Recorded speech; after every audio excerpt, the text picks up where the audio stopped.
2025 সালে কানাডার যতগুলো নতুন ইমিগ্রেশন প্রোগ্রাম ওপেন হবে তার মধ্যে একটি অন্যতম হচ্ছে রুরাল ইমিগ্রেশন পাথওয়ে। তো অলরেডি এই প্রোগ্রাম নিয়ে আমরা আলোচনা করেছি। এরপরও রিমাইন্ডার আলোচনা হিসেবে আরও বেশি তথ্যগুলোকে আপনাদের সামনে বোধগম্য করে উপস্থাপনের জন্য নতুন করে আজকে এই শুধুমাত্র একটি প্রোগ্রাম নিয়ে আমরা কথা বলবো। তো এই প্রোগ্রামে কোন কোন কমিউনিটি অংশগ্রহণ করবে সেটি এখনও প্রকাশিত হয়নি। সেটি প্রকাশিত হলে এই সেগমেন্টে সর্বশেষ ভিডিওটি আমরা প্রকাশ করব ইনশাল্লাহ। তো আমাদের সাথে যারা পৃথিবীর বিভিন্ন প্রান্ত থেকে আছেন, যদি আগের ভিডিওগুলো ভালোভাবে শুনে থাকেন তাহলে ভালো, সেগুলো যথেষ্ট। তারপরেও যদি আরও বোঝার কোনো ঘাটতি থাকে সেটিকে ক্লিয়ার করার জন্য আজকের এই আলোচনাটি আশা করি সহযোগিতাপূর্ণ হবে। তো সবাইকে আবারও স্বাগত জানাচ্ছি। Details and eligibility criteria for new Canadian rural immigration pathway রিফিল্ড। তো একটি সিঙ্গেল প্রোগ্রাম নিয়েই মূলত আলোচনা। তো আপনারা জানেন যে যতগুলো প্রোগ্রাম ওপেন হয়েছে তার মধ্যে রুরাল কমিউনিটি ইমিগ্রেশন ক্লাসটি একটি অত্যন্ত গুরুত্বপূর্ণ। আগে rural and Northern immigration program ছিল, সেই প্রোগ্রামটি ক্লোজ হয়ে গেছে। সেই প্রোগ্রামটির বদলে মূলত কুইবেক প্রভিন্স ছাড়া অন্য সকল প্রভিন্সের মধ্যে বিভিন্ন কমিউনিটিকে হেল্প করার জন্যে, তাদের লেবার শর্টেজগুলোকে মিট করার জন্যে ডেজিগনেটেড কমিউনিটিগুলোর মাধ্যমে মূলত এই প্রোগ্রামটি পরিচালনা করা হবে। তো সেই প্রোগ্রামে যেহেতু নতুন প্রোগ্রাম, তো এখানে আসলে অনেকগুলো বিষয় আপনাদেরকে খেয়াল করতে হবে। আপনারা চাইলেই এখানে আসতে পারবেন তা না, এখানে আইএলটিএস রিকোয়ারমেন্ট খুব বেশি তা কিন্তু না, কিন্তু এখানে আদার্স কিছু কন্ডিশন রয়েছে যেগুলো মিট করা খুব সহজ হবে না। উদাহরণস্বরূপ আটলান্টিক ইমিগ্রেশন প্রোগ্রাম নামে একটি প্রোগ্রাম রয়েছে। এই প্রোগ্রামটির আইএলটিএস রিকোয়ারমেন্ট আপনারা ফুলফিল করতে পারবেন, কিন্তু এখানে সবচেয়ে বড় যে সমস্যা সেটি হচ্ছে কোনো একটা ডেজিগনেটেড এমপ্লয়ার থেকে জব অফার পাওয়া। অনুরূপ এই প্রোগ্রামটি আটলান্টিক ইমিগ্রেশন এরিয়া বা আটলান্টিক প্রভিন্সগুলো ছাড়া, আটলান্টিক প্রভিন্সগুলোতেও থাকবে, কিন্তু whole Canada without Quebec province ছাড়া পুরো কানাডার মধ্যে বিভিন্ন কমিউনিটিগুলো যারা ডেজিগনেটেড কমিউনিটি হিসেবে গভর্নমেন্ট থেকে ছাড়পত্র পাবে, তাদের জন্য মূলত এই প্রোগ্রামটি ওপেন করা হচ্ছে। তো এখানে কিন্তু এটি খুব সহজ হবে তা কিন্তু না, অনেক স্ট্রাগল আপনাদেরকে করতে হবে। তো এখানে যে বিষয়গুলো, যে চেকলিস্টগুলো আপনাদেরকে ফুলফিল করতে হবে সেগুলো আরও একটু ক্লিয়ারলি আপনাদের সামনে তুলে ধরার চেষ্টা থাকবে। তো এখানে আপনাদের চেকলিস্টের মধ্যে প্রথম যে জিনিসটা লাগবে সেটা হচ্ছে ওয়ার্ক এক্সপিরিয়েন্স।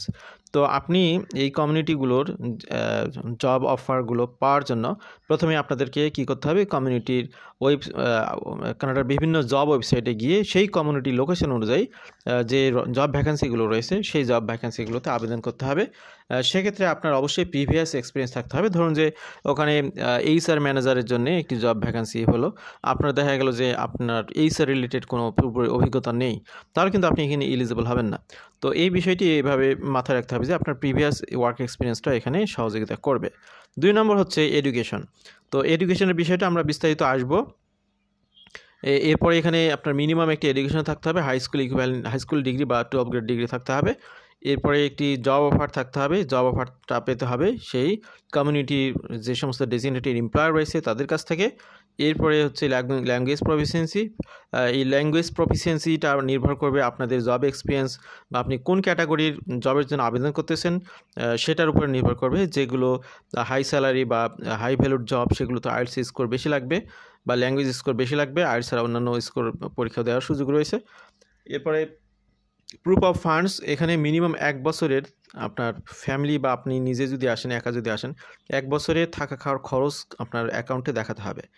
এরপরে সর্বশেষ যে কন্ডিশন সেটা হচ্ছে ইন্টেন্ট টু রিসাইড। তো আপনি দেখা গেল যে এই কমিউনিটি প্রোগ্রামে আসলেন কানাডাতে, এসে আপনি ভাবলেন যে একটু ভালো সিটিতে ট্রান্সফার হয়ে যায়, এই ধরনের ঘটনা কিন্তু ঘটানো যাবে না। সেক্ষেত্রে আপনাকে ওই সিটিতেই বসবাস করতে হবে, ওই কমিউনিটিতেই বসবাস করতে হবে। কতদিন পর্যন্ত? যতক্ষণ পর্যন্ত পিআর হোল্ডার কিংবা আপনি পাসপোর্ট হোল্ডার না হতে পেরেছেন। কারণ পিআর হোল্ডার হওয়ার পরে পিআর কার্ড যখন রিনিউ করতে যাবেন, যদি দেখে যে আপনি সেই কমিউনিটিতে নেই, তাহলে আপনার হয়তো পিআর স্ট্যাটাসটি রিনিউ হবে না। তো এই জন্যই বিষয়গুলো আপনাদেরকে খেয়াল করতে হবে। বিষয়গুলো আরও স্মুথলি আপনাদের সামনে আশা করছি ক্লিয়ার করতে আমরা সচেষ্ট হচ্ছি। তো ওয়ার্ক এক্সপিরিয়েন্সের ক্ষেত্রে যে বিষয়গুলি খেয়াল করতে হবে এখানে একটু ভালো করে লক্ষ্য করুন। সেটা হচ্ছে আপনাদের কমপক্ষে 1 বছরের ফুল টাইম ওয়ার্ক এক্সপিরিয়েন্স থাকতে হবে, এবং এই ওয়ার্ক এক্সপিরিয়েন্সগুলো যেন তেন হজাবরল হলে হবে না। এটি হতে হবে আপনার listed under national occupational classification, NOC লিস্টে যে সমস্ত জব রয়েছে সেগুলোর মধ্যে আপনার জব এক্সপিরিয়েন্সটা গ্যাদার থাকতে হবে। তো এখানে জব এক্সপিরিয়েন্সের যে কন্ডিশনগুলো দেওয়া রয়েছে সেটি হচ্ছে কমপক্ষে 3 বছরের মধ্যে within 3 years of applying for permanent residence. আপনার অর্থাৎ আপনি এখন যদি আবেদন করেন কমপক্ষে বিগত 3 বছরের মধ্যে আপনার এক্সপিরিয়েন্সটা থাকতে হবে। অর্থাৎ দেখা গেলো আপনি হয়তো বা 3 বছর আগে একসময় জব করতেন, গত 3 বছর 5 বছরে আপনি জবের মধ্যে নেই, তাহলে এটা হবে না। এরপরে যে বিষয়টি খেয়াল করতে হবে, ইনভলভ পারফর্মিং দি কি task and main duties describe in NOC. তো এখানে আমি বিষয়টি আরও ক্লিয়ার করি। ধরুন এইচআর ম্যানেজারের কথা বলেছি, এইচআর ম্যানেজার দিয়ে আপনি সার্চ দিলে এনওসি কোড আপনি পাবেন। সেই এনওসি ওয়েবসাইটে গিয়ে সেখানে দেখবেন বিস্তারিত অনেকগুলো বিষয় উল্লেখ থাকবে যে এইচআর ম্যানেজার হিসেবে কী কী ডিউটিস রয়েছে। সেই ডিউটিসগুলোর মধ্যে মেজর ডিউটিস আপনি যদি পালন করে থাকেন সেটা আপনার জন্য এখানে ফ্রুটফুল হবে, সেটার আলোকে আপনার জব এক্সপিরিয়েন্স সার্টিফিকেটটা নিতে হবে। With a third party employer except medical practitioners and if done in Canada। অর্থাৎ এখানে আপনার থার্ড পার্টি এমপ্লয়ার বলতে বুঝতে পারতেছেন যে এখানে অন্য কোনো এমপ্লয়ারের অধীনে আপনার কাজগুলো বা এক্সপিরিয়েন্সগুলো থাকতে হবে। এখানে ইমিগ্রেশনের সাথে রিলেটেড কোনো ব্যক্তিরা এখানে যুক্ত হবে না, বা আপনি সেলফ এমপ্লয়েড হবেন না। আপনি অন্য কারো অধীনে অন্য কোনো প্রতিষ্ঠানে, সেটা হতে পারে লিমিটেড কোম্পানি, হতে পারে এনিথিং এলস, আপনার জব এক্সপিরিয়েন্সটা সেইভাবে নিতে হবে। এরপরে ইফ ডান ইন কানাডা, কানাডাতে যদি জব এক্সপিরিয়েন্সটা আপনার থাকে তাহলে আপনাদের যেটা করতে হবে, applicant must have had proper work authorisation and temporary resident status. অর্থাৎ আপনি বৈধভাবে যে কাজ করতেছেন সেই অথরাইজেশন লেটার এবং আপনার ভিসা যে বৈধ সেটি আপনাকে প্রুভ করতে হবে। তো এই বিষয়গুলো আপনাদের ওয়ার্ক এক্সপিরিয়েন্স যখন আপনারা শেয়ার করবেন, ওয়ার্ক এক্সপিরিয়েন্সের যে লেটার অফ এমপ্লয়মেন্ট শেয়ার করবেন সেটার মধ্যে থাকতে হবে। Work experience required is dependent on the offer of employment. তো এই ওয়ার্ক এক্সপিরিয়েন্সের উপর ভিত্তি করেই কিন্তু আপনার ডেজিগনেটেড এমপ্লয়ার যারা কেনাডার, তারা আপনাদেরকে জব অফারটা দিবে। তো এই বিষয়টি এখানে সর্বশেষ ক্লিয়ার করা হলো। তো এখানে দেখুন একটা বিষয় আপনাদেরকে ক্লিয়ার করা হয়েছে। এখানে আপনার জবের যে category, tier category of genuine offer of employment. তো এখানে প্রথম লাইনে দেখুন 0, 1, 2, 3, 4, 5, 6, 5। এখানে এই 0, 1, 2, 3 বলতে এটা জেনারেল কোনো সিরিয়াল না, এটা অ্যাকচুয়ালি ক্যাটাগরি। 0 একটা ক্যাটাগরি, 1 একটা ক্যাটাগরি, 2 একটা ক্যাটাগরি, 3 একটা ক্যাটাগরি। তো এই ক্যাটাগরির জব এক্সপিরিয়েন্স এই ক্যাটাগরির জবগুলো পেতে হলে আপনার প্রিভিয়াস এক্সপিরিয়েন্স থাকতে হবে যে ক্যাটাগরিতে। ধরুন 0 ক্যাটাগরির কোনো একটা জেনুইন জব অফার আপনি যদি পেতে চান ডেজিগনেটেড এমপ্লয়ারের কাছ থেকে, তাহলে আপনার পূর্বের এক্সপিরিয়েন্সটা হতে হবে এনওসির 0, 1, 2 অথবা 3 এই লেভেলের। তারপরে 1 ক্যাটাগরি, টিয়ার 1 ক্যাটাগরির জব অফার লেটার আপনি যদি পেতে চান তাহলে আপনার পূর্বের অভিজ্ঞতা থাকতে হবে 0, 1, 2 অথবা 3 এই ধরনের এক্সপিরিয়েন্সগুলো। তারপরে হচ্ছে আপনার টিয়ার ক্যাটাগরি 2, টিয়ার ক্যাটাগরি 2 ক্যাটাগরির কোনো জবের এমপ্লয়মেন্ট অফার লেটার যদি আপনি পেতে চান তাহলে আপনার প্রিভিয়াস এক্সপিরিয়েন্স থাকতে হবে, বা সেই এমপ্লয়ারদেরকে দেখাতে হবে 1, 2, 3 অথবা 4 এই ক্যাটাগরির অভিজ্ঞতা থাকতে হবে। তার মানে এখানে বোঝা যাচ্ছে যে আপনি যে ক্যাটাগরি জবের জন্য আবেদন করবেন তার থেকে একটু কম মানের জবের অভিজ্ঞতা থাকলেও এখানে চলবে। যেহেতু এখানে দেখতেছেন তুলনামূলক পরেরগুলোতে 2, 3 পর্যন্ত, 4 পর্যন্ত আপনাদেরকে সুযোগ করে দেওয়া হয়েছে। তো এই শিথিলতাটা রয়েছে, এটা একটা পজিটিভ দিক, কিন্তু এক্সপিরিয়েন্স অবশ্যই থাকতে হবে। যারা একদমই এই ধরনের রিলিভেন্ট এক্সপিরিয়েন্স নেই, টাকা পয়সা নিয়ে বসে আছেন, কানাডাতে আসবেন যে কোনোভাবে, তাদের জন্য এটা পসিবল না, প্রতারিত হবেন না, এই বিষয়টা মাথায় রাখবেন। 5 ক্ষেত্রে দেখুন same NOC unit group as the offer.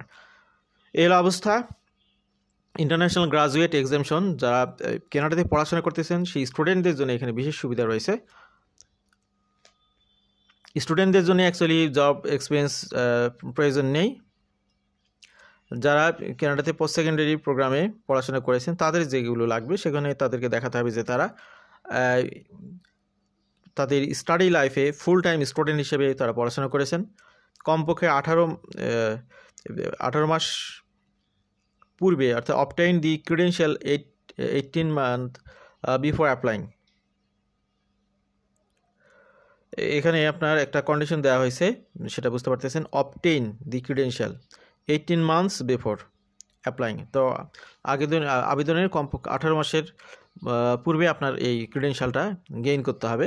তারপরে যেটা বলা হচ্ছে, for masters doctoral program shorter than 2 years, applicant must live in the designated community where employment is located for full program.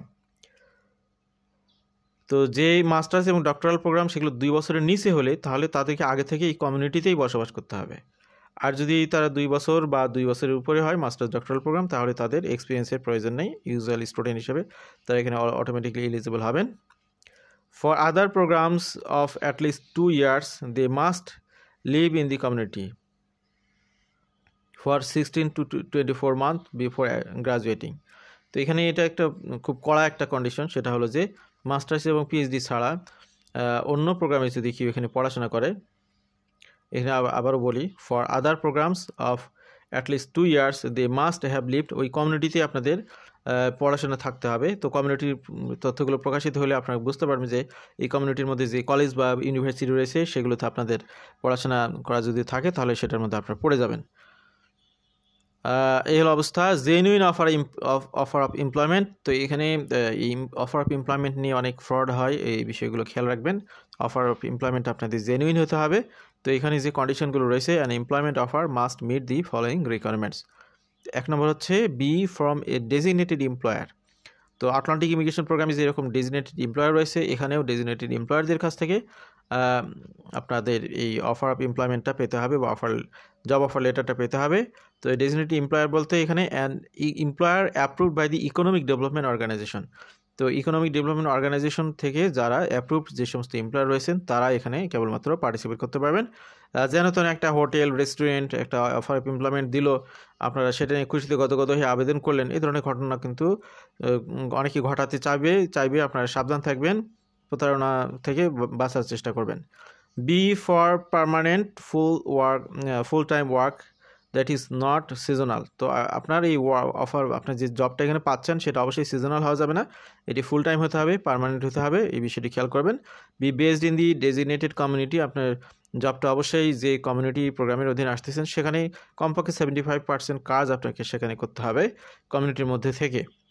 অনলাইনে বাসায় বসে হোম অফিস এসব চলবে না, কমিউনিটিতে এসে আপনাকে কাজগুলো করতে হবে কমপক্ষে 75%।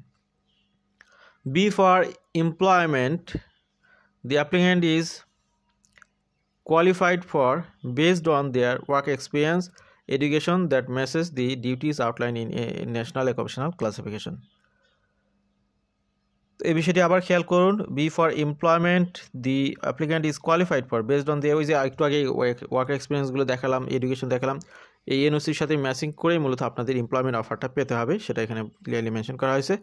Be for a job in which the candidate has recent work experience unless the candidate qualifies for a exception such as being a nurse or eligible international graduate. তো এই জেনুইন অফার অফ এমপ্লয়মেন্টের এই কন্ডিশনগুলো fill out করতে হবে আপনাদের এখানে অংশগ্রহণ করতে চাইলে। ল্যাঙ্গুয়েজ প্রফিসিয়েন্সির ক্ষেত্রে দেখুন, এখানে অবশ্যই আপনাদেরকে ল্যাঙ্গুয়েজ টেস্ট দিতে হবে, সেটা হতে পারে আইএলটিএস, কানাডার হতে পারে পিটি জেনারেল, সেটা হতে পারে। তো 0 এবং 1 এই টিআর ক্যাটাগরি জবের জন্য আইএলটিএসে আপনার কমপক্ষে CLB 6 থাকতে হবে। CLB 6 মানে আইএলটিএসে 6 পাওয়া, সবগুলো ব্যান্ডে 6 না পেলেও হবে, তাহলে আপনার এখানে 6 পেলে আপনার 0 এবং 1 ক্যাটাগরি, 2 এবং 3 ক্যাটাগরির জন্য আইএলটিএসে 5 পেলে হবে, বা CLB 5 নট আইএলটিএসের সাথে CLBর একটু ডিফারেন্স রয়েছে।